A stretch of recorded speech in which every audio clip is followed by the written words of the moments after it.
Thanks for joining me today. The topic today is float valve maintenance, something that is often forgotten about. In terms of maintenance, it's probably worthwhile checking the valves on a regular basis. So float valves, when you're around the trough, check them certainly every 12 months. But you may also notice some of them perhaps are weeping or they're not doing what you want to do. Maybe time for a service. Very, very simple to service Philmac float valves. There's really nothing to it. What I'm going to focus on here to begin with is our 200 series valve, or our high flow float valve. The first thing with a valve, now in this case I have removed this one. This did come from the trough behind me, and you can service them underwater. I've taken this one out so you can actually see it. First thing to have a look at is just to make sure the lever itself, if you can see that, is moving freely. So there's no debris or caught in there. So that's operating exactly as we'd expect. Very simple to pull this one apart.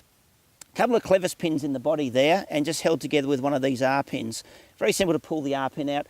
If that is a little bit sticky, and they can get sticky over time, then a pair of pliers would suffice.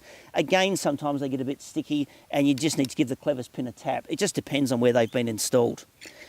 Having removed the clevis pin, there's nothing more we need to do that. Just probably worthwhile having a check just to make sure that adjustment is all done correctly and hasn't come loose. In this case, that nut's nice and tight, so that's all good.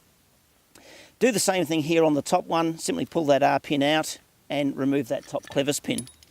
What that then does is give us access to this flapper here, which contains the seal, and also enables us to look at the body. Now the body houses the seats, so we might take a look at that first. You can see here there's two seats, one in stainless steel and then one in plastic. The reason we have two in this case here is that there's an insert supplied with this valve when it's new, and we've pushed that insert in to give us the high pressure application. So it's a very simple case of having a visual look, but also just run your finger around it. That's probably the easiest way. You'll certainly pick up any lumps or bumps in there where there may be some damage. Now I've run it around the other one as well, the large one in stainless, in case that one's used again. I can't feel anything. There's nothing caught in there, so that looks pretty much good to go. In terms of the seal itself, you can see there it's kept inside this housing here. Very simple to remove. Simply a question of taking a screwdriver, and you can see there I actually get in under the seal itself, just waggle that in and lift it up there and simply remove it. Now we can do one of two things today. We can either reuse this seal, and yes, Philmac seals can be reused, simply by rotating it. So if this surface here was damaged, simply flip it over. I've got a brand new surface, I can reuse it. Alternatively, if we didn't want to do that, you can buy a spare part.